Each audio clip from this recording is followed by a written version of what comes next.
If you enjoy stories that feel real, touch your heart, and leave you thinking long after they end, then you're in the right place. Welcome to Mr. Wisdom Stories.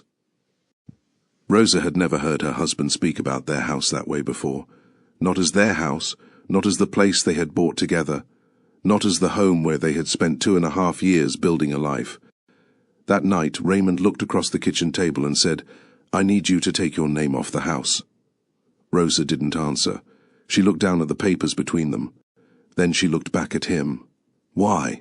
Raymond shifted in his chair. "It's for the business." "What does the business have to do with our house? I told you, I need to free up some money." Rosa kept looking at him. "And taking my name off the house does that. It makes the process easier." "For who?" Raymond exhaled. "Rosa, please. I wouldn't be asking if I didn't need to." She glanced at the documents again. A few minutes earlier she had still been trying to understand why the paperwork had been placed in front of her. Now she was beginning to understand what Raymond was asking her to give up. Her voice stayed calm. "You're not taking my name off the house?" Raymond stared at her. "Rosa, no. I'm trying to save my company, and I'm trying to understand why saving your company requires me to put our home at risk." "It isn't like that." "Then tell me what it is." He opened his mouth. Nothing came out. Rosa waited. That silence told her more than his explanation had, because Raymond had always been good with words when he wanted to reassure her. The man who could talk a worried client down, the man who could explain a complicated construction problem without making it sound impossible, the man who used to tell her, "I've got it," whenever something went wrong. Now he was sitting across from his wife with a stack of papers he wanted her to sign, and he couldn't explain why she should trust him with the biggest financial decision of their marriage. Rosa slowly pushed the papers away. "Then why didn't you tell me how bad things really were?" Raymond looked down. He rubbed his thumb against the edge of the table. "I was going to." "When?" "I don't know. That's the problem." He looked at her. "I thought I could fix it." Rosa swallowed. "You thought you could fix it before I found out." Raymond didn't answer, and that was when Rosa reached beside her chair. She picked up a plain white envelope. She placed it on the table between them. Raymond's eyes immediately went to it. His face changed. "Where did you get that?" Rosa didn't respond. She opened the envelope, one document, then another, then another. She laid them on the table. Raymond stared at them. Those weren't papers Rosa was supposed to have. They were records connected to the business, financial obligations, documents that showed the problem had existed much longer than the few weeks Raymond had described. Rosa watched him carefully. She wasn't shouting. She wasn't crying. She didn't need to. "You told me everything was fine." "I didn't say—" "You did. Rosa, listen." "I listened for months." He went quiet. She touched one of the documents with her fingertips. "This started before you told me." Raymond looked away. "Yes." The word barely came out. Rosa nodded slowly. "So you knew." "I knew there was a problem." "And you still came home every night and told me you had it under control." "I thought I did." "No." She looked directly at him. "You thought you could keep me from knowing." Raymond's jaw tightened. "That wasn't what I was trying to do." "Then what were you trying to do?" He finally looked at her. "Protect you." Rosa's expression changed. "Protect me?" "Yes. By asking me to sign away my interest in our home. I was trying to keep the business from going under, and you thought I should find out about that after you needed my signature." Raymond didn't answer. Rosa gathered the documents into one stack. Then she placed her hand over the envelope. Her voice was quiet. "You didn't ask me to help you save the business." She paused. "You asked me to risk our home without telling me the truth." For a few seconds neither of them spoke. The refrigerator hummed behind them. A car passed outside. Their house looked exactly the way it had that morning. The same kitchen, the same table, the same cabinets, the same home they had once stood inside holding their new keys, laughing because they couldn't believe they had actually done it. But sitting across from Raymond now, Rosa wasn't thinking about the mortgage. She wasn't thinking about the paint they had argued over. She wasn't even thinking about the house itself. She was thinking about the man she had trusted enough to believe when he said, "We're fine." How had they gone from laughing over grocery lists and arguing about where Raymond left his work boots, to sitting across from each other over documents that could change everything? And what exactly had Raymond been hiding inside that envelope? If you want to know how they reached that kitchen table, take a moment to like this story and leave a comment. It helps us reach more people who enjoy stories about real choices, difficult relationships, and the lessons life teaches us. Because the truth is, the envelope wasn't where this story began. It began much earlier, back when Rosa still believed the man sitting across from her would always tell her the truth. Welcome to Mr. Wisdom Stories. Fictional stories about human choices, unexpected turns, and the things we sometimes learn too late. Let's begin. And now, let's go back to where this marriage still felt safe. The house was not the kind of place people stopped to admire. It sat on a quiet residential street in Los Angeles, with 3 bedrooms, a narrow driveway, a small patch of grass, and a backyard that needed more water than either remembered to give it. But Rosa loved it. At 4, sunlight came through the kitchen window. The hallway floor squeaked near the bathroom. One kitchen cabinet refused to close properly unless someone pushed it twice. Raymond had promised to fix it. For 2.5 years he had been promising. Rosa had stopped expecting the cabinet to cooperate. "You know it knows you're coming," she told him one Saturday. Raymond looked at the cabinet. "It's a cabinet. It waits." He opened it, shut it, and watched the door spring back open. Rosa folded her arms. "See? Clearly we have a problem." She laughed. Those were the moments Rosa remembered most. Not expensive dinners, the ordinary things. They had met 3 years earlier when Rosa was 25 and working at a medical billing company in Culver City. She was taking evening classes, hoping to move into healthcare administration someday. Raymond was 32 and already running his own commercial contracting business. He had not tried very hard to impress her, and that was part of why she noticed him. He drove an older pickup truck, even though he could have bought something newer, and when Rosa once asked why, he shrugged. "It still works." She liked that answer. Raymond was practical, attentive, and a little stubborn, with a dry sense of humor. On their 3rd date, Rosa complained about the restaurant chairs. Raymond looked at her chair, then at his. "You're right," he said. She waited. He stood up and walked away. When he returned, he was carrying his folded jacket. "Put this behind your back." Rosa laughed. "You went all the way over there for a jacket? I have a bad back." That was Raymond. They married a little over a year later. The wedding was simple because Rosa did not want them beginning their marriage with a pile of bills. Raymond agreed. They invited family and close friends, ate too much food, danced badly, and laughed through a long speech from one of Raymond's friends. 6 months later they bought the house. The first time they stood inside with the keys, there were no curtains and barely any furniture. The living room smelled of fresh paint and cleaning solution. Raymond held up the keys. "We're homeowners." Rosa laughed. "Don't say it like that, it sounds expensive." "It is expensive. Raymond, I'm just being honest." She pushed his shoulder. He laughed. They spent that first weekend assembling furniture and arguing about paint. Rosa wanted warm off-white for the bedroom. Raymond wanted something he called a little less beige. Rosa had no idea what that meant. They compromised. The bedroom became warm off-white. The hallway stayed white. The kitchen stayed exactly as it was, because neither of them had the patience to paint it. Their marriage settled into similar compromises. They talked about the mortgage, utilities, groceries, insurance, and repairs. Rosa liked knowing where their money was going. Raymond liked putting money to work. If his business needed equipment, he bought it. If hiring another worker could bring more jobs, he considered it. He was willing to spend when he saw an opportunity. "You think every dollar needs a job," Rosa once told him. "Every dollar does. You don't even let money sit down. Money doesn't get tired." She shook her head, smiling. For the first 2 years his approach seemed to work. His business was doing well, not spectacularly, but well enough that the long hours seemed worth it. Sometimes Raymond came home smelling like concrete dust or sawdust, and dropped his work boots near the back door. Rosa would point at the boots. "Those are not staying there. They're by the door. They're in my way. You moved them last time, because you left them there." He would look at her. She would look at him. Then one of them would laugh. It was not a perfect marriage. They disagreed, got tired, and annoyed each other, but Rosa felt safe in the ordinary rhythm of it. She believed they were building a life together. Then Raymond took on a commercial project larger than anything his company had handled before. He came home one evening excited. "This one could be big," he told her. Rosa looked up. "How big?" Raymond smiled. "Big enough that you might finally stop complaining about my boots." She laughed. "I never said the size of the contract was the problem." He leaned back in his chair. "This could change things." Rosa smiled. She had no reason not to at all. The project started with good news. For the first few weeks, Raymond came home talking about schedules, materials, workers, and the client. He was tired, but he was energized. One evening, Rosa found him standing at the kitchen counter with his phone in one hand and a sandwich in the other. "You're eating dinner?" "Technically. That sandwich has been sitting there for 20 minutes. I've been busy. With the project?" Raymond nodded. "It's moving." Rosa smiled. "You sound proud." "I am." He took another bite.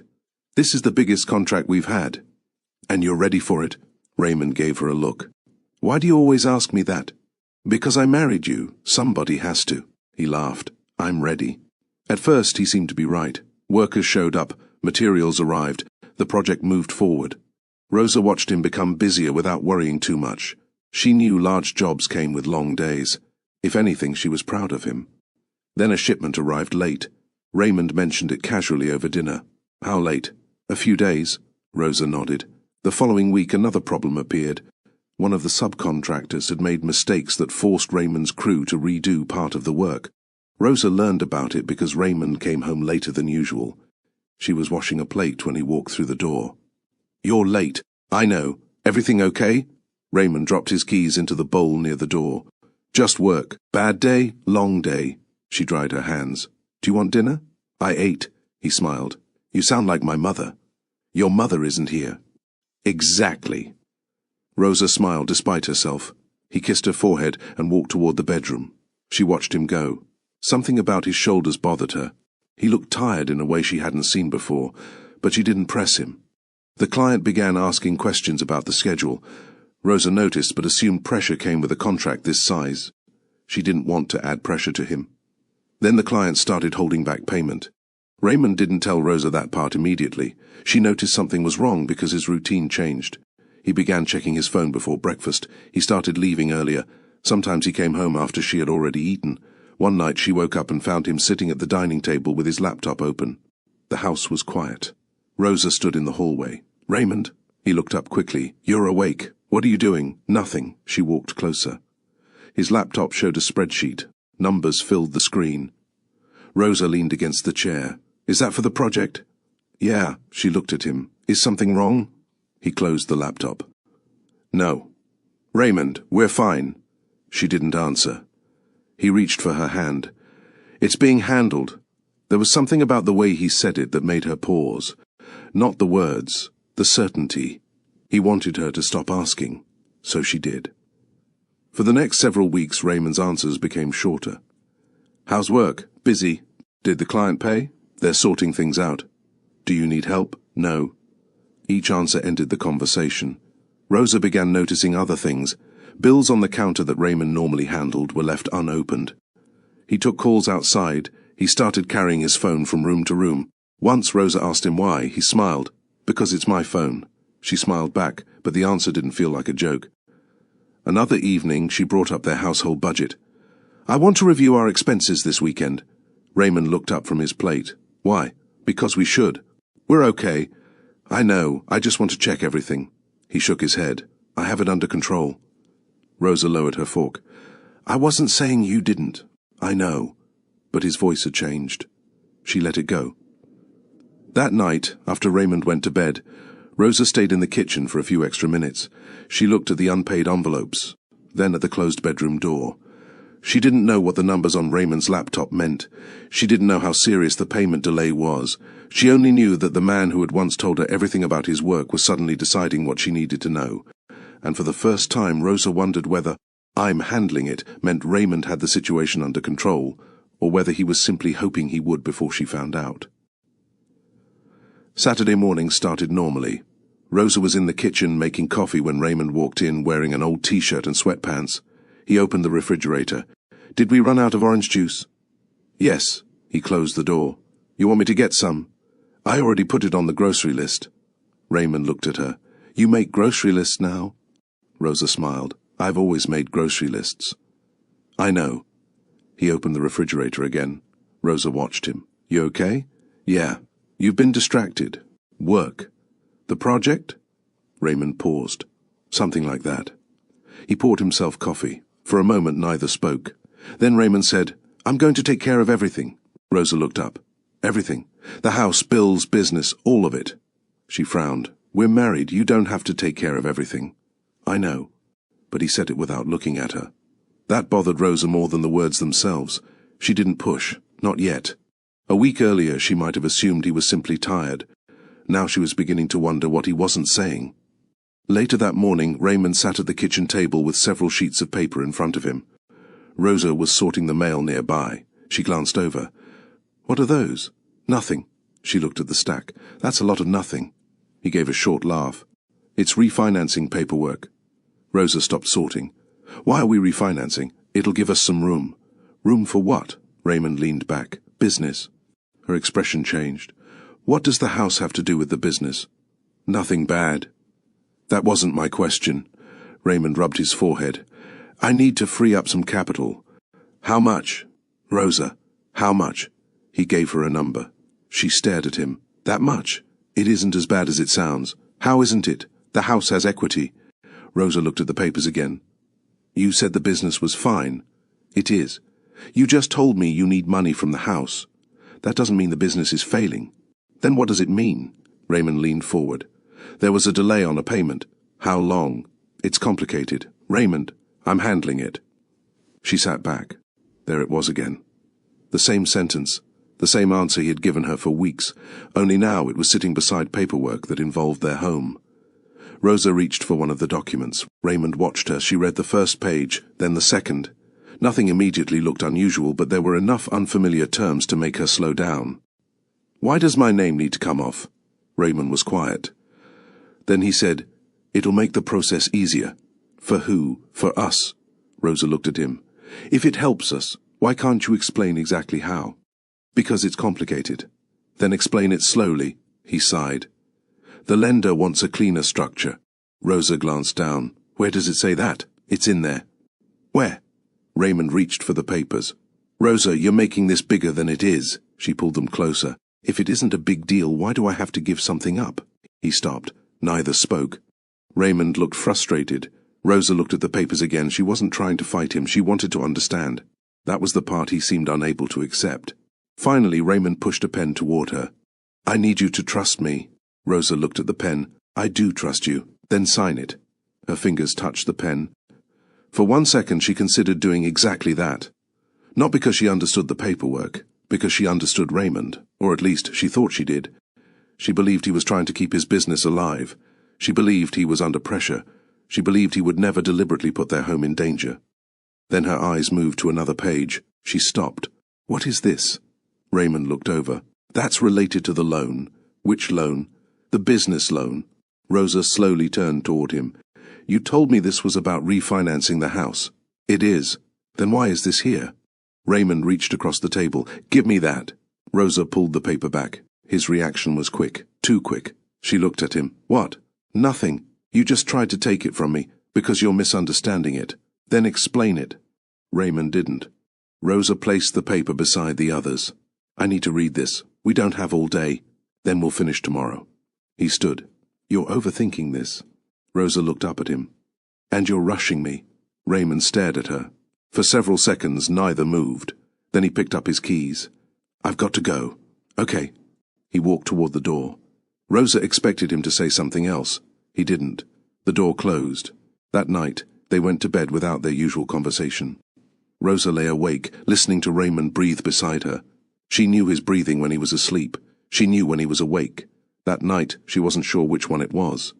The next morning, Raymond left early. Rosa waited until she heard his truck pull away. Then she returned to the kitchen. The papers were still there. She pulled the chair out, sat down, and began reading. Not as Raymond's wife, not as someone trying to prove him wrong, but as the person whose name was on that house. The kitchen was quiet after Raymond left. Rosa sat at the table where he had placed the paperwork and looked at the first page again. She gathered the papers and spread them across the table. At first she tried to make sense of them in the order Raymond had left them. That lasted less than 5 minutes.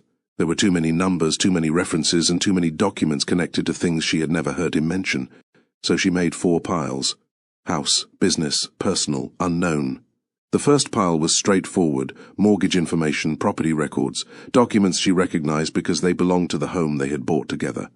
The second pile was different: business credit, invoices, payment records, equipment expenses. A few documents connected to obligations she didn't remember discussing with Raymond. Rosa stopped at one page. She read it twice. Then she placed it in the business pile. She wasn't angry yet. She kept telling herself there had to be an explanation. Raymond's business had been doing well. He had told her that. The project had problems, yes, but problems were not the same thing as disaster. At least that was what she had believed. She moved to the personal pile. There was less there. Then she looked at the unknown pile. It was already larger than the other three. Rosa leaned back. That bothered her more than the numbers. She could understand a large expense. She could understand a delayed payment. She could even understand Raymond borrowing money if the business needed it. What she couldn't understand was why so much of what she was reading felt completely unfamiliar. She picked up another statement. There was a payment she hadn't known about. Another document referred to money borrowed for the business. Then another showed an expense for equipment. Rosa frowned. She remembered Raymond mentioning the equipment. He had told her it was necessary for the new project. She had believed him. She had even teased him about it. "You and that company of yours," she had said. Raymond had laughed. "Somebody has to keep the thing running." She remembered how ordinary the conversation had felt. Now the same expense looked different. Not because the purchase itself was necessarily wrong, because she was seeing it beside everything else, one decision, then another, then another. Rosa began to understand how Raymond might have gotten here. The project had started with a delayed shipment, then subcontractor problems, then a client who wasn't paying on time. Raymond had continued paying workers. He had bought equipment because he believed the project would recover. When the money didn't arrive, he had borrowed. When that wasn't enough, he had apparently borrowed again. None of those decisions by themselves explained why he had kept her outside the conversation. That was what hurt. She remembered sitting across from him at dinner. "How's the project? Busy? Everything okay?" "We're fine." She remembered asking if he needed help. "No, I've got it." Rosa put the paper down. She had believed him. Not because she was careless, because she was married to him. There was a difference. She had trusted the person she thought she knew. Now she wasn't sure which part of the story had been missing. Rosa picked up another document. This one made her sit straighter. The date was older than she expected, much older. She checked it again, then she checked another. The problem hadn't started recently. Raymond had been dealing with this longer than he had admitted. Rosa's mouth tightened. She wasn't ready to call him a liar. Not yet, but she could no longer tell herself that he had simply forgotten to mention something. He had known, and he had chosen what to tell her. That distinction stayed with her. Rosa pushed her chair back and walked to the window. Nothing outside had changed, but inside the house Rosa was looking at her marriage differently. She thought about the home they had built together, the mortgage, the repairs, the little arguments, the evenings when Raymond came home tired and dropped his boots near the door. She had always thought their biggest problems would be ordinary ones. Money was supposed to be something they discussed. That was what marriage meant to her. Not that two people always agreed, that they knew what they were agreeing to. Rosa returned to the table. She gathered the papers again. House, business, personal, unknown. She looked at the last pile. Then something caught her attention. Behind an older folder was a plain white envelope. It was almost hidden. Rosa reached for it. Before touching it, she noticed the handwriting. She knew it immediately. Raymond's handwriting. Her fingers stopped. For several seconds, she simply stared at the envelope. Then she pulled it toward her. She kept staring at it. Rosa kept her hand on the envelope. She could have left it there. She could have waited for Raymond to come home and asked him about it. Instead, she turned it over. There was no label, no explanation, just his handwriting across the front. This was her husband's paperwork, his business, his life. But the envelope had been hidden behind a folder, and after everything she had just discovered, that detail mattered. She opened it. The first document was connected to the business. Rosa read the date, then she read it again. Her eyes moved across the page slowly. There was a loan. Not the one Raymond had mentioned that morning. Another one. She sat back. The amount wasn't enough to frighten her by itself. What frightened her was the date. It came from months earlier, before the commercial project had become difficult, before Raymond had started coming home late, before he had begun telling her, "We're fine." Rosa reached for the next document, another obligation, then another. She put them beside each other. The picture became clearer. Raymond hadn't suddenly found himself in trouble. He had been trying to manage a growing problem for longer than she knew. Rosa pressed her lips together. She wanted to call him, she wanted to ask why. But she knew the conversation would become an argument if she started it before understanding what she was looking at. So she kept reading. There were records showing money borrowed to keep the business moving. There were payments connected to equipment. There were expenses that made sense when viewed separately. Together they told a different story. Raymond had believed the next payment would solve the problem. Then another payment had been delayed, so he borrowed again. He kept paying workers. He kept the project moving. He kept telling himself the situation was temporary. Rosa could understand that part. What she couldn't understand was why he had never told her. She picked up one of the older documents and stared at the date. She remembered that week. Raymond had come home late several nights. She had asked him if something was wrong. He had kissed her forehead and said, "Long day." She had believed him. Now she wondered how many conversations like that she had forgotten because she had trusted his answer. Rosa placed the document down. Then she found something else, a reference to the house. Her stomach tightened. She read the page carefully. The house wasn't simply being mentioned as a place where they lived. Its equity was being considered as part of a financial solution. Rosa leaned back. That changed everything. Raymond wasn't asking her to make a routine change to paperwork. He was asking her to participate in a decision involving the home they had bought together, and he had not told her everything. She looked around the kitchen. The same cabinet that refused to close, the same table where they had eaten dinner, the same room where Raymond had once told her they were homeowners. It suddenly felt strange that all of those ordinary things could sit beside numbers she had never known existed. Rosa rubbed her forehead. She thought about Raymond's confidence. Maybe that was what had made this possible.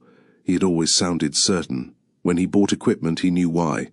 When he took on work, he knew what he was doing. When she worried about money, he usually had an answer. She had mistaken confidence for complete knowledge.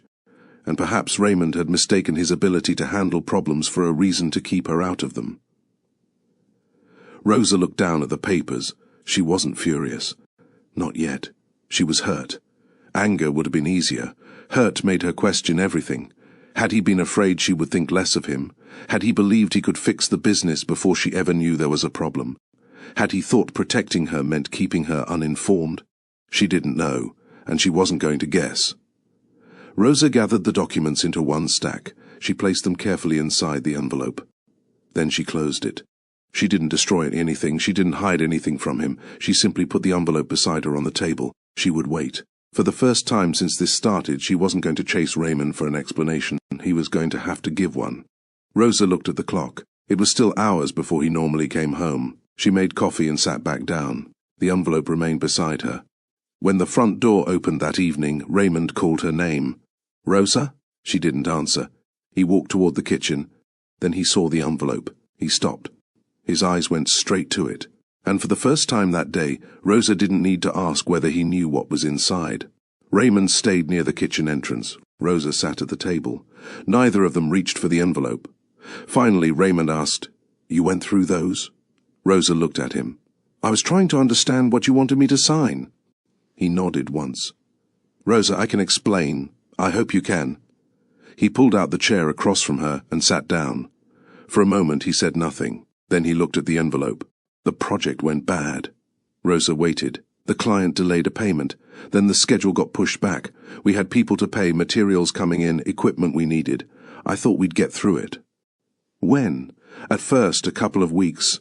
And then? Raymond rubbed his hands together. Then it kept taking longer. Rosa looked at him. "You kept paying everybody?" "Yes. Even when the money wasn't coming in?" "I had to. You could have told me." "I know. But you didn't." Raymond looked down. "I thought it would turn around." Rosa nodded slowly. "What happened after that?" "I used business credit. And when that wasn't enough," he hesitated, "I borrowed." "How much?" Raymond gave her the figure. Rosa stared at him. "And that still wasn't enough?" "No." The answer was quiet. She looked at the documents. "So you borrowed again?" "I was trying to keep everything moving." "You bought equipment?" "I needed it for the project, while you were already short on money. I thought the contract would cover it, but it didn't." "No." Rosa leaned back. She wasn't raising her voice. That seemed to make Raymond more uncomfortable. "How long have you known this was serious?" Raymond looked toward the window. "A few months." Rosa's expression changed. "That's not what you told me." "I know.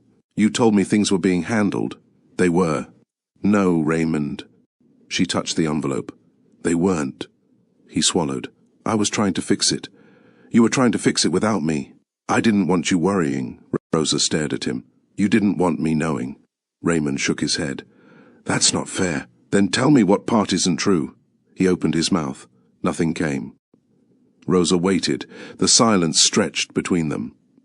Finally, Raymond said, I didn't want you looking at me like I had failed. Her face softened for a second. Not because she agreed, because she finally understood what had been driving him. You were embarrassed, yes. You thought you could solve everything before I noticed, yes. And if you had, I thought none of it would matter. Rosa looked down. That's the part you don't understand. Raymond waited. It mattered when you decided I couldn't handle the truth. He looked away. I wasn't trying to leave you out. You did. I was trying to protect our home. By asking me to remove my name from it, I thought that was the only way. Did you even know what you were asking me to sign? Raymond paused. I understood most of it. Most? He didn't answer. Rosa pushed the papers toward him. That's why I stopped. Raymond looked at the documents. I was scared. She hadn't expected him to say it. His voice was lower now. I kept thinking the next payment would come. Then the next one. Every time something went wrong, I thought I could handle it, and when I realized I couldn't, I was already too far in. Rosa sat quietly. For the first time, Raymond wasn't defending himself. He was admitting it. But an admission didn't erase what had happened. Rosa folded her hands on the table. I won't sign anything tonight. Raymond nodded. I understand. No, listen to me. He looked at her. I am not saying no because I want your business to fail. I'm saying no because I need to know exactly what I'm being asked to do. Raymond nodded again. We'll go through everything. Everything. Yes. And if I don't understand something, I'm asking. You should. And you don't get to tell me I'm overthinking it. Raymond looked down. Okay. The word was simple, but Rosa noticed the difference. For weeks he had tried to end every difficult conversation with certainty. Now he was sitting across from her, admitting he didn't have all the answers. Rosa gathered the papers. She didn't feel relieved. Not yet. The business problem was still there. The money was still owed. The house was still part of the conversation, and the trust between them had taken a hit neither could repair in one evening. Raymond stood slowly. I should have told you. Rosa looked at him. Yes, he nodded. Then he walked away. Rosa remained at the table. She looked at the envelope again. The papers had revealed the financial problem, but sitting there alone she understood something worse. The problem threatening their marriage was no longer just money. It was that Raymond had made a decision about their shared future and expected her to trust a decision she had never been allowed to help make. The next morning Raymond was already in the kitchen when Rosa came downstairs. He was standing by the counter with a cup of coffee. Usually he would have said something about her being up early. This time he didn't. Rosa opened the cabinet and reached for her mug. Raymond looked at her. I didn't sleep much. Neither did I. He nodded. For a few seconds the only sound was the coffee machine. Then Raymond said, Can we talk? Rosa looked at him. We've been talking. I know. He pulled out a chair. She sat across from him. Raymond kept both hands around his coffee cup. I've been thinking about what you said. Which part? All of it. Rosa waited. He looked down at the table. I was embarrassed. She didn't interrupt. I didn't want you to know I was struggling. Why? Raymond gave a small laugh that didn't sound amused. Because I'm supposed to know what I'm doing. According to who? Me. Rosa looked at him. That sounds like a problem. It probably is. She hadn't expected him to agree so quickly. Raymond took a breath. When the project started going wrong, I thought it was temporary. Then I thought I could fix it. Every time something happened, I told myself I just needed a little more time. And you didn't think I should know? I thought if I told you, you'd worry. I would have. I know. Then why did you make that decision for me? Raymond looked at her. Because I didn't want to come home and tell you I was failing. The words stayed between them. Rosa's expression softened. You weren't failing. My business was. Those aren't the same thing. They felt like the same thing. He looked away. I've spent years building that company. I kept thinking about all the people depending on me. Workers, bills, contracts, everything. I thought if I admitted I couldn't handle it, then I wasn't the man I was supposed to be. Rosa folded her hands. And what man were you supposed to be? Raymond looked at her. The one who takes care of his family. You thought taking care of me meant hiding something that affected me? I thought I was buying time. For yourself. He didn't answer.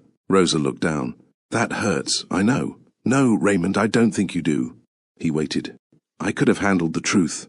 I know. You keep saying that now, because I know now. She looked at him. You should have known before. Raymond lowered his eyes. Rosa wasn't trying to punish him. That was what made the conversation harder. She still loved him. She still knew the man who left his work boots by the door and joked about grocery lists. She still remembered the day they got the keys to the house. But those memories couldn't erase what had happened. Raymond finally said, I thought if I fixed it before you found out, it wouldn't matter. Rosa stared at him. That is exactly why it matters.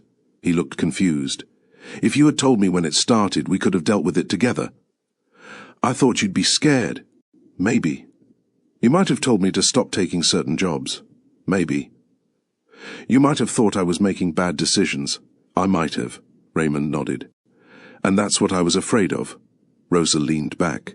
So you decided I'd rather be kept out. I decided I could handle it. You decided for both of us.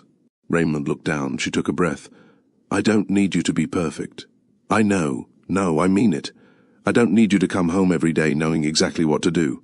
I don't need you to solve every problem before you walk through that door. Raymond looked at her. I need you to tell me when something is wrong. He nodded slowly. And if I disagree, we talk about it. And if you're scared, you tell me. And if you don't know what to do? Rosa looked directly at him.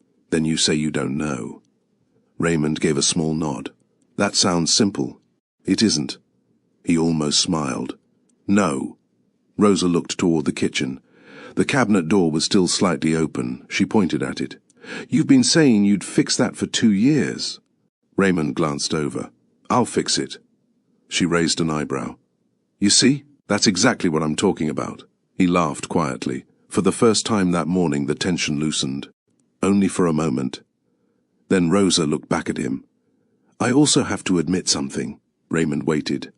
I trusted your confidence too much. He frowned. What do you mean? I assumed that because you sounded certain you had everything under control. She paused. I stopped asking questions because I thought you knew what you were doing. Raymond didn't speak. But that doesn't make what you did okay, she continued. It just tells me I have to be more involved in our life too. He nodded. I understand. Rosa looked at the papers still sitting nearby. I am not signing those documents tonight. Raymond looked at her. For a moment she expected him to argue. He didn't. He simply nodded. Okay. And that quiet answer told Rosa more than another argument would have. The papers stayed in the kitchen drawer for the next several days. Rosa didn't touch them. The problem hadn't disappeared. She simply needed time to think without Raymond sitting across from her waiting for an answer. On Monday evening, Raymond came home earlier than usual.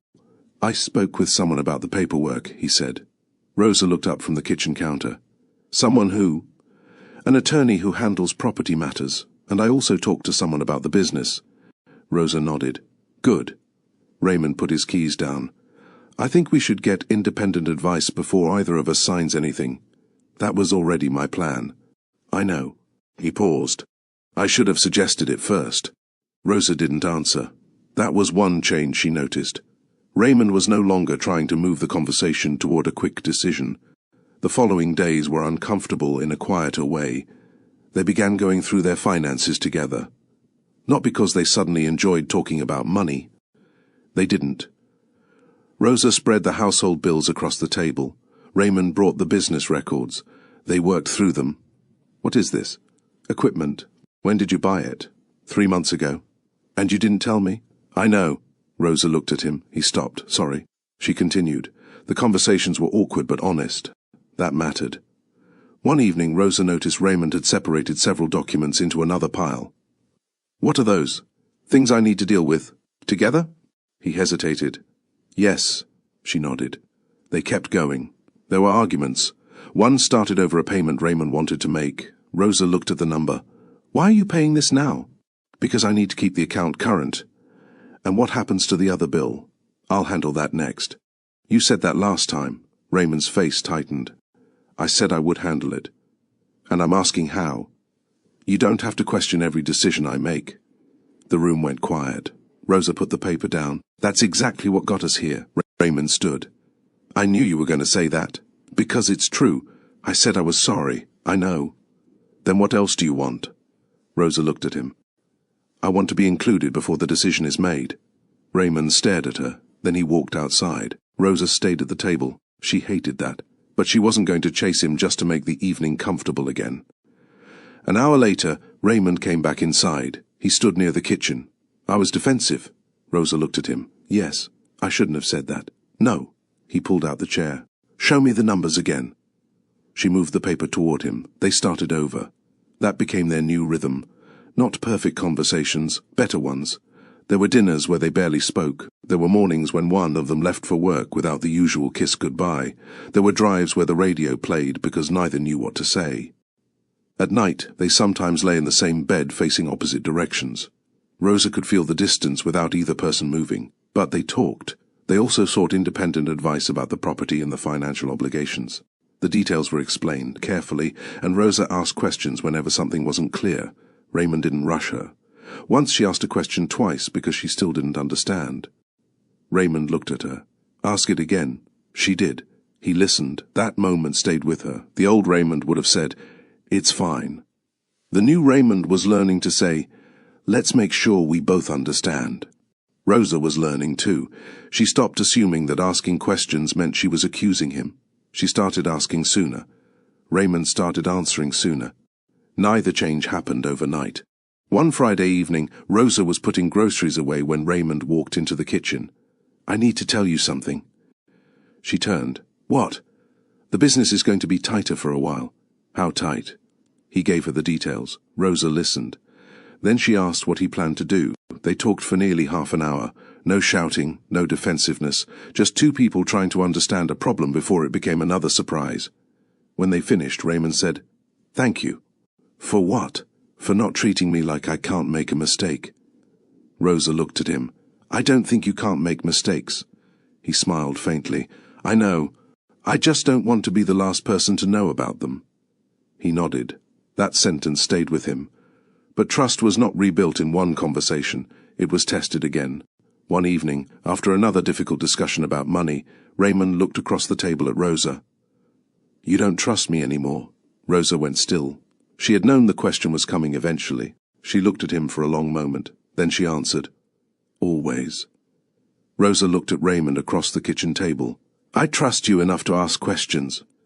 He didn't respond immediately. She could see that he was trying to decide whether to take the answer personally. "What does that mean?" "It means I don't want to go back to pretending trust means I never question you."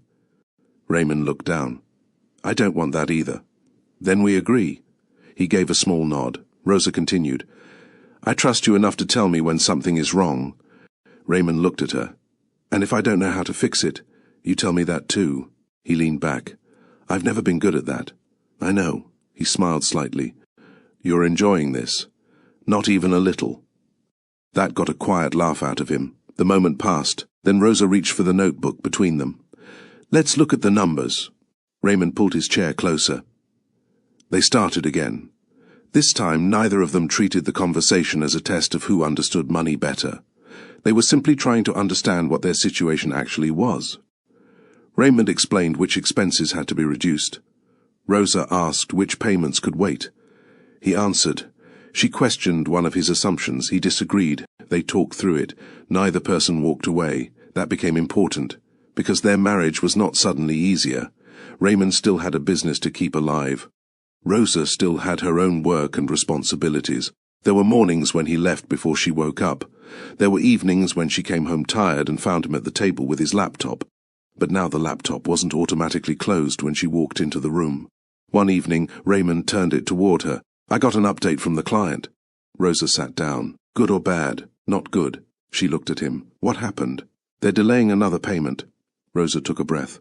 "What does that mean for us?" Raymond told her. She listened. Then she asked, "What are you going to do?" "I don't know yet." She looked at him. The answer would have frightened her months earlier. Now it felt honest. "Okay," she said. Raymond frowned. "Okay, we'll figure out what we can do." He nodded. There was no dramatic moment, no sudden solution. The project continued to put pressure on the business. Raymond had to reduce expenses. He cut back where he could. Some work slowed down. One contract he had hoped would help stabilize the company fell through. He came home that evening and placed his keys on the table. Rosa was cooking. She looked over. What happened? We lost it. She turned off the stove. The contract? He nodded. How bad? Bad enough. She waited. He sat down. For a few seconds he said nothing. Then he told her. He didn't minimize it. He didn't say, I've got it. He didn't tell her everything would be fine. When he finished, Rosa pulled out the chair beside him. She sat down. I don't know what we're going to do yet, Raymond said. Okay. I hate saying that. I know. He looked at her. You're not disappointed? I'm disappointed that things are hard, she paused, but I'm not disappointed in you for admitting it. Raymond looked down. That sentence stayed with him. The next few weeks were difficult. Raymond worked fewer profitable jobs and became more careful about expenses.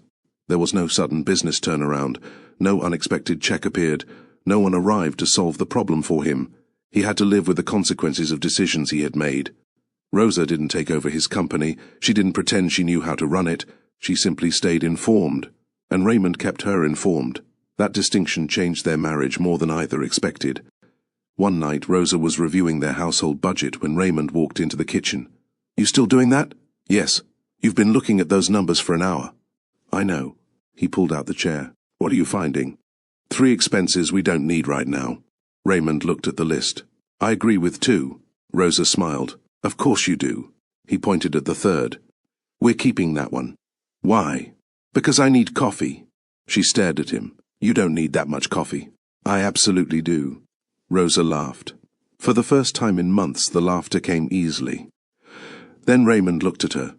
You know something? What? I used to think asking for help meant I wasn't doing my job. Rosa closed the notebook. And now? Now I think hiding a problem makes it worse. She nodded. That took you long enough. He smiled. I know. Their relationship wasn't perfect. Sometimes Raymond still became defensive. Sometimes Rosa asked questions at the wrong moment. Sometimes a simple conversation about money became an argument neither of them expected. But they were learning something important. Trust wasn't a prize Raymond could earn back with one apology, and it wasn't something Rosa could restore by pretending she had never been hurt. It had to be rebuilt in small decisions. One conversation, one answer, one uncomfortable truth at a time. Then, just when Rosa thought they were finally finding a rhythm, Raymond came home one evening and sat down across from her. His face was serious. Rosa closed the notebook. What happened? Raymond took a breath. There's another problem with the business. She waited. He looked directly at her, and this time, before she had to ask a single question, he began telling her everything. There's another problem with the business. Raymond said it before Rosa could ask. She had been sitting at the kitchen table with her notebook open. Now she closed it. What happened? Raymond pulled out the chair across from her. The client changed part of the payment schedule. Rosa watched his face.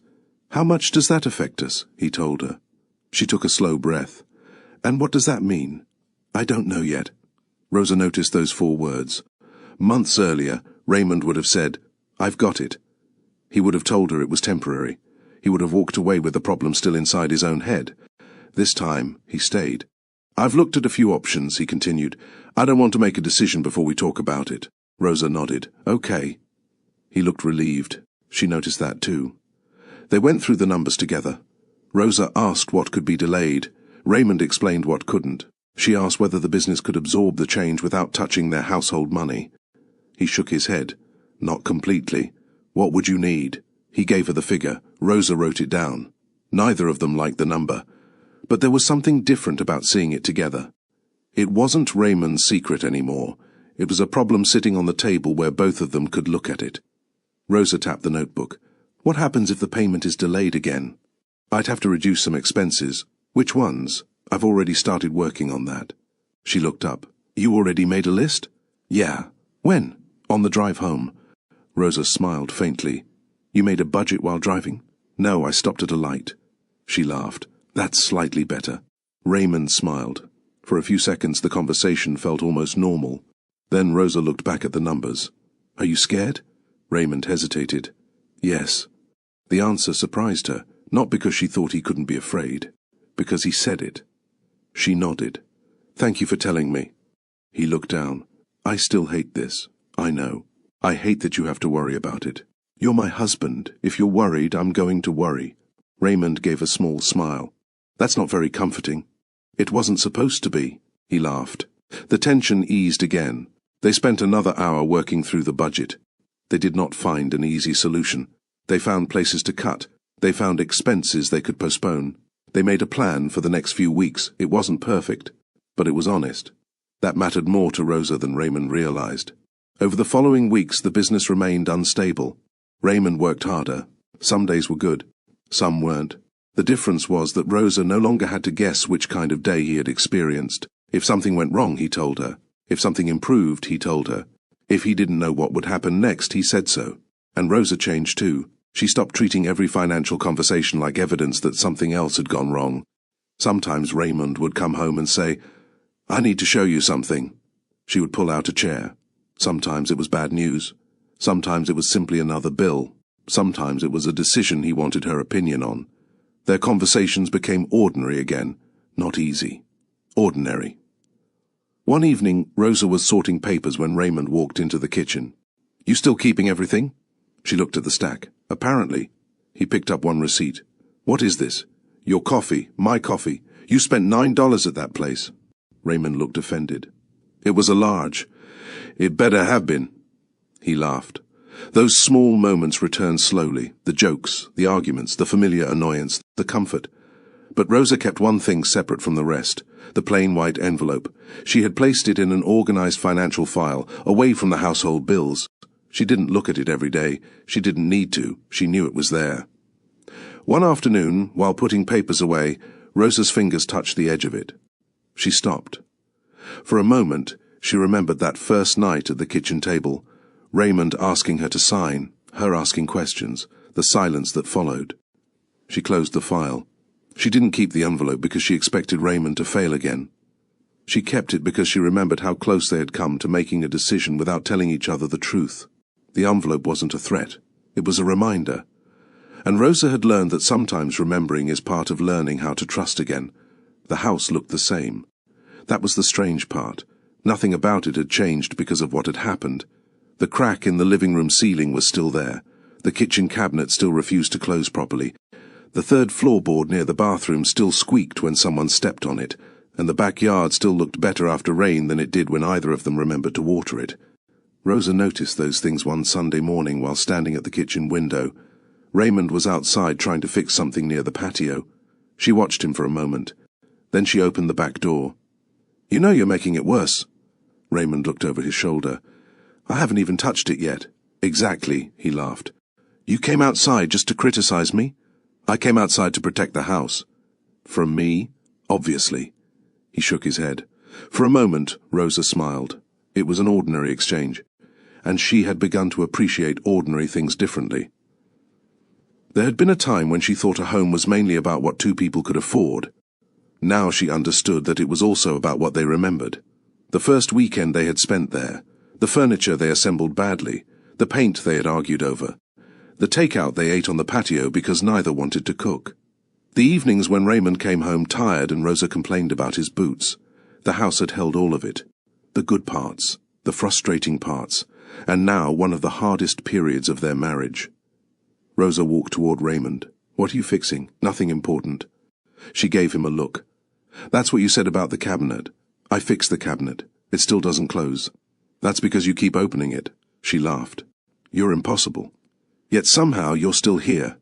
Rosa looked at him. That sentence was meant as a joke, but for a second neither of them laughed. Raymond lowered his eyes. "I didn't mean—" "I know." She reached for his hand. They stood there quietly. The house had almost become a symbol of everything Raymond believed he was supposed to protect. He had looked at the mortgage and thought about responsibility. He had looked at the equity and thought about a solution. He had looked at the financial pressure and convinced himself that protecting the house meant carrying the problem alone. Rosa understood that now. But she also understood something he hadn't understood then. The house was theirs. So was the problem. "You know what I used to think?" Raymond asked. "What?" "That if something happened to the business, I'd failed you." Rosa looked at him. "Why?" "Because I thought my job was to make sure nothing went wrong. That isn't possible. I know that now." She smiled faintly. "Good." They went back inside. Raymond washed his hands while Rosa started making lunch. The conversation continued without either of them forcing it. "I still don't like what happened," Rosa said. "I know. I don't want us to pretend it didn't. I don't. She looked at him. You really don't? No. Raymond leaned against the counter. I think about it more than you probably realize. Why? Because I almost made a decision that affected both of us without letting you have a say. Rosa nodded. That was the part that hurt. I know. He paused. I thought being responsible meant taking everything on myself. And now I think being responsible means telling you when something is too much. Rosa smiled. That sounds healthier. Raymond frowned. Don't make it sound like homework. She laughed. I'm serious. So am I. They ate lunch at the kitchen table. Nothing about the meal was special. That was exactly what Rosa liked about it. They talked about groceries. Raymond complained about the price of something. Rosa reminded him that he had once bought an unnecessary piece of equipment without asking her. He admitted she had a point. Then he changed the subject. Their marriage had not returned to what it was before. In some ways it was better. Before, Rosa had trusted Raymond so completely that she sometimes allowed him to make decisions without asking enough questions. Now she participated. Before, Raymond believed he needed to appear certain. Now he could say, I don't know. Before, they avoided difficult conversations because they thought keeping the peace meant protecting the marriage.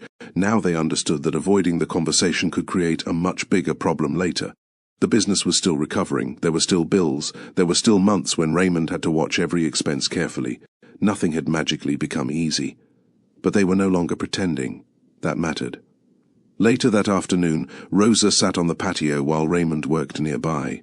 She looked toward the house.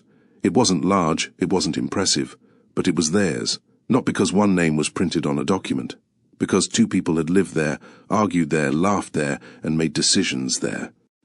Rosa thought about the day they first received the keys. They had stood in an empty living room and laughed because they couldn't believe they had actually done it. Back then, neither of them knew what would eventually test them. They had assumed the hard part would be paying for the house. They hadn't realized that sometimes the harder part was learning how to make decisions together once life became complicated. Nearly a year had passed since the envelope first appeared on the kitchen table, and on an ordinary evening, Rosa sat at that same table again. This time there were no papers Raymond had brought for her to sign. No hidden documents. No explanation she had to force out of him. There was only their household budget. Rosa opened the notebook. Then she began checking the numbers. Rosa ran her finger down the page. She checked one number, then another. Raymond walked into the kitchen and stopped behind her chair. What are you checking? Everything. He looked at the notebook. Everything. Yes. Raymond pulled out the chair beside her. You've been doing that for almost an hour. I know. He leaned over the notebook. You found something? 3 expenses we can reduce. Raymond looked at the list. I agree with 2. Rosa looked at him. Of course you do. He pointed at the 3rd. We're keeping that one. Why? Because I need coffee. She stared at him. You spend too much on coffee. I disagree. You spend too much on everything you call necessary. That coffee is necessary. Rosa shook her head. You're impossible. And yet you married me. She smiled. Unfortunately. Raymond laughed. The moment was small, but Rosa noticed how different it felt from the kitchen conversation almost a year earlier. Back then, the table had separated them. Raymond had sat across from her with papers she didn't understand. He had pushed a pen toward her. He had asked her to trust him. Now there was no pen, no hidden document, no decision waiting for her signature. There was only a notebook between them. And Raymond was looking at the same numbers she was looking at. He reached for the page. What about this? We can probably reduce it. Probably. I want to check first. He nodded. Okay. That word still meant something to Rosa. Not because it was special, because Raymond had learned to say it without treating her questions as an obstacle. They continued through the budget. The business was still not where Raymond wanted it to be. He had recovered some work. He had lost some. There were still months when money required careful planning. But he no longer tried to hide that reality behind confident answers. If a payment was late, Rosa knew. If an expense was higher than expected, they discussed it. If Raymond wasn't sure what to do, he said so. And sometimes Rosa disagreed with him. That hadn't changed. One evening, Raymond suggested putting more money into a piece of equipment. Rosa looked at him. No. He blinked.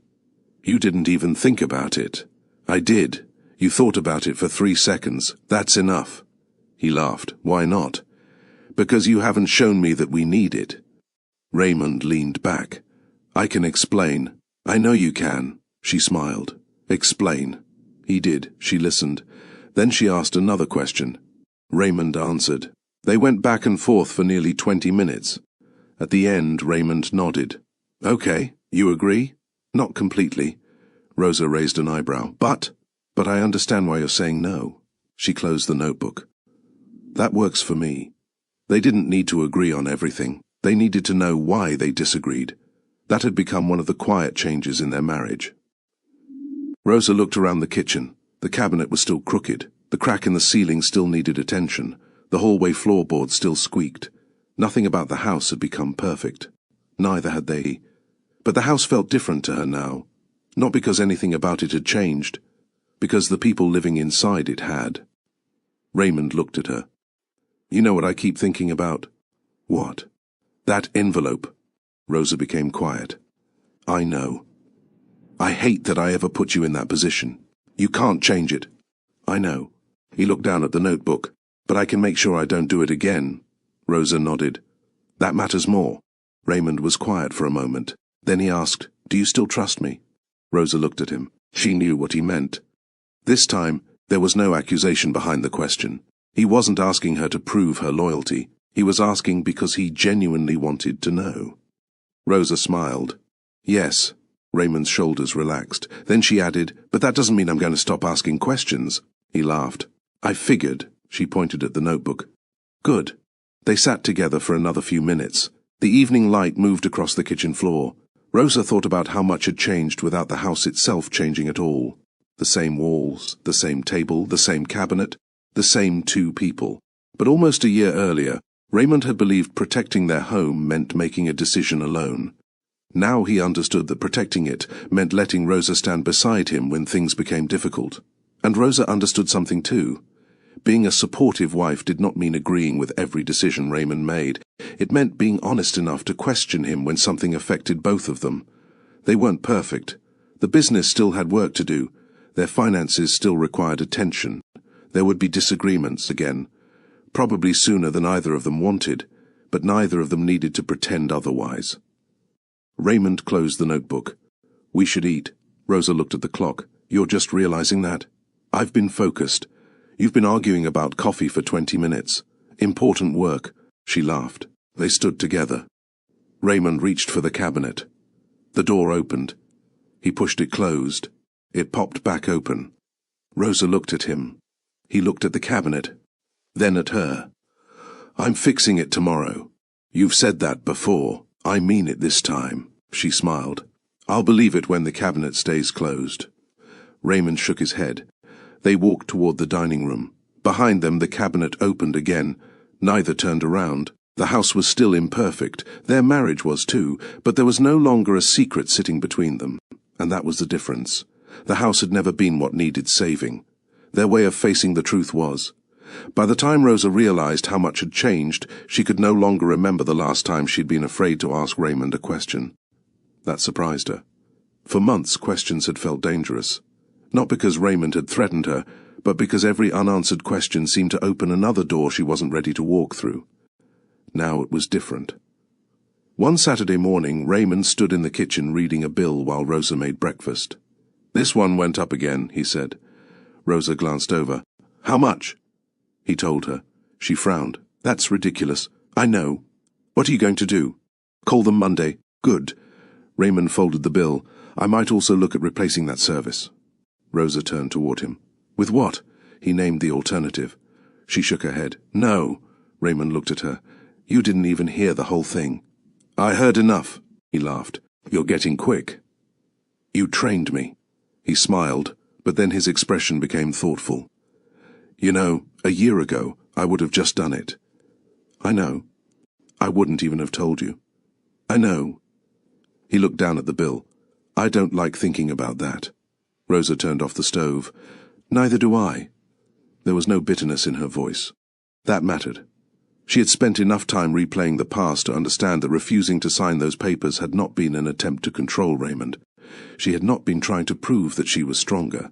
She had not been trying to punish him for struggling. She had simply reached the point where she could no longer stand outside a decision that could affect her entire life. That was the part she understood now. She had spent much of their marriage thinking that supporting Raymond meant trusting his judgment. Sometimes it did. But sometimes support meant asking him to slow down. Sometimes it meant saying, "I don't understand." Sometimes it meant saying no. And sometimes it meant sitting beside someone who was ashamed and refusing to let them carry the shame alone. Raymond had learned something too. One evening, while they were putting away groceries, he said, "I keep thinking about how much easier this would have been if I'd told you at the beginning." Rosa placed a can in the cabinet. "Probably. I could have saved myself a lot of trouble." "And me." He nodded. "I know." She looked at him. "You were afraid I'd see you differently." "I was." "Did you think I would leave?" Raymond hesitated. "Honestly, yes. I didn't know." Rosa closed the cabinet. "I might have been angry. I know. I might have told you that you were being stubborn. You definitely would have." She smiled. "But I would have stayed in the conversation." Raymond looked at her. "That was what I didn't understand." "What? I thought if I admitted I couldn't fix something, I'd be letting you down." Rosa shook her head. "You let me down when you made me think everything was fine." He nodded slowly. "I understand that now." Their marriage still had disagreements. Raymond still liked taking calculated risks. Rosa still asked questions before agreeing to them. Sometimes he thought she was too cautious. Sometimes she thought he was too confident. Neither had become a different person. That was probably why their marriage felt real again. They were not pretending the differences had disappeared. They had simply stopped treating those differences as something that had to be hidden. The house hadn't changed either. The cabinet still needed fixing. The ceiling crack was still there. The hallway board still squeaked. Their backyard still needed more attention than either wanted to give it. But Rosa no longer looked at the house and thought about what she almost lost. She looked at it and remembered what they had learned. A home could survive a financial setback. A marriage could survive a mistake. But both required honesty. And Rosa finally understood that protecting herself had never meant protecting herself from Raymond. It meant refusing to disappear from decisions that affected them both. That realization changed the way she listened to him. When Raymond spoke about work, she no longer assumed she had to understand every detail. She simply stayed present. When Rosa talked about her own plans, Raymond listened too. Neither of them had become experts at marriage overnight. They were still learning.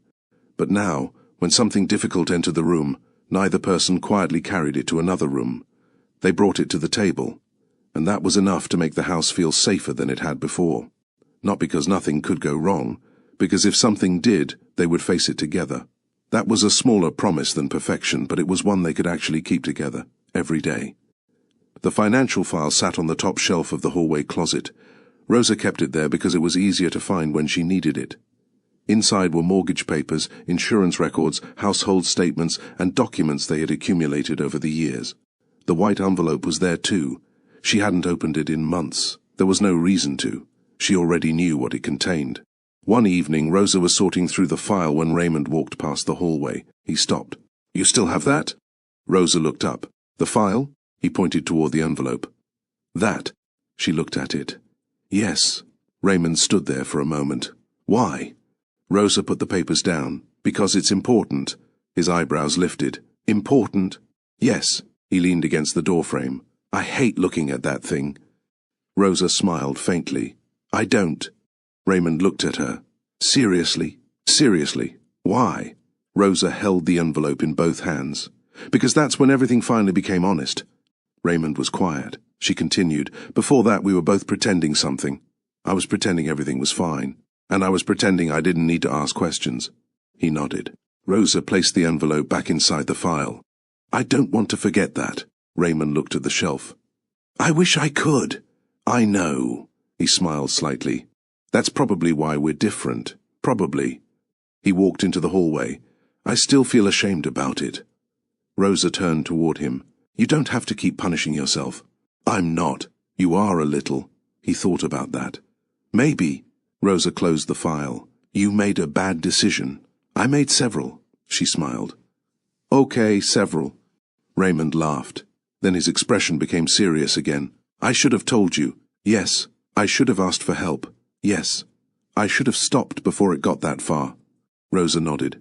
"Yes." He looked at her. "You're very supportive." She laughed. You want me to lie? No? Then there you go.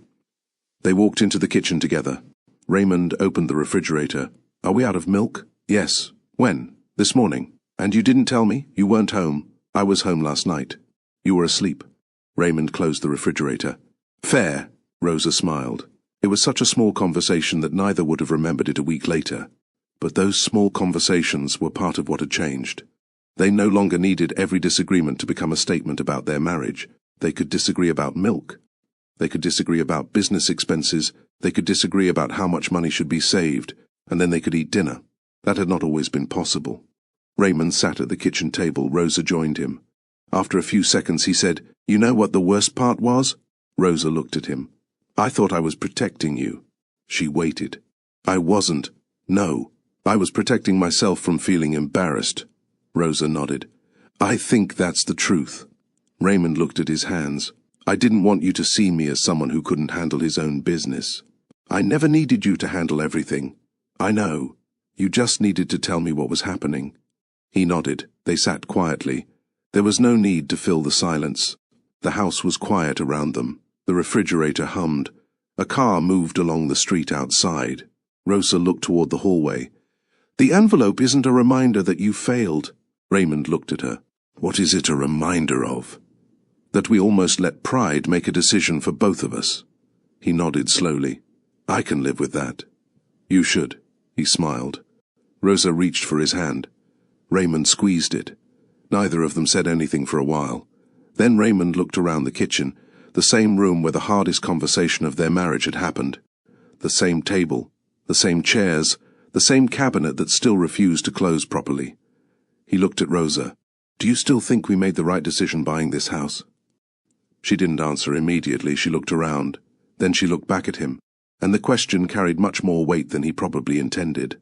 Rosa looked around the kitchen before answering. The cabinet was still crooked. The crack in the ceiling was still visible if she stood in the right spot.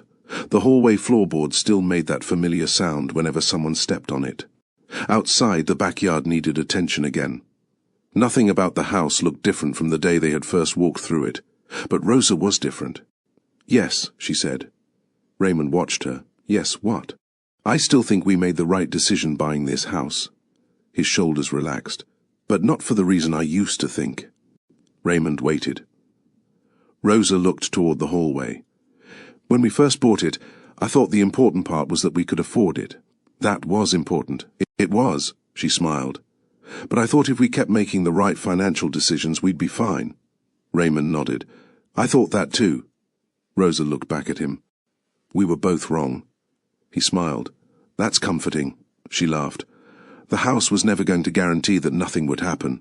No. Neither was the mortgage. No. And neither were you. Raymond became quiet. Rosa reached across the table. What mattered was whether we could face what happened. He looked at her hand.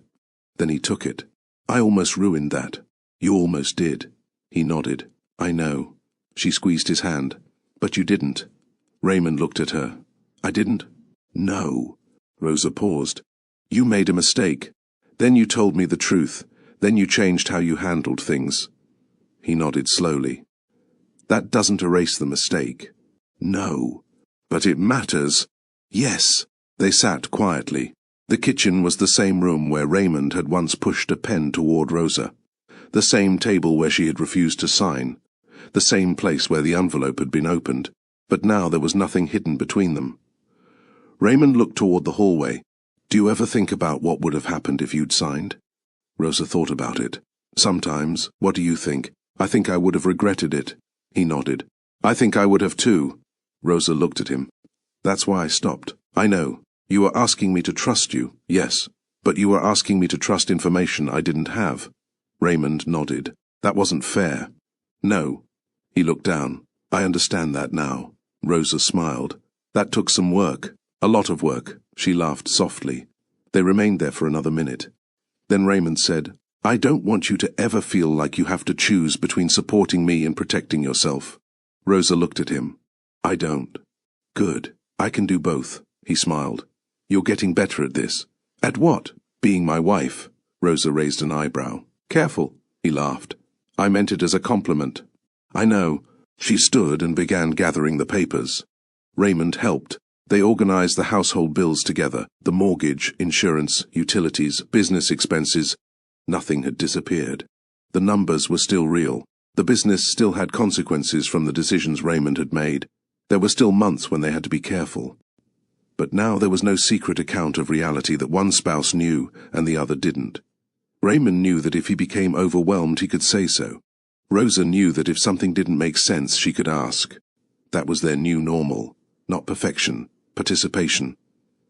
When the papers were organized, Rosa placed the old envelope back in the financial file.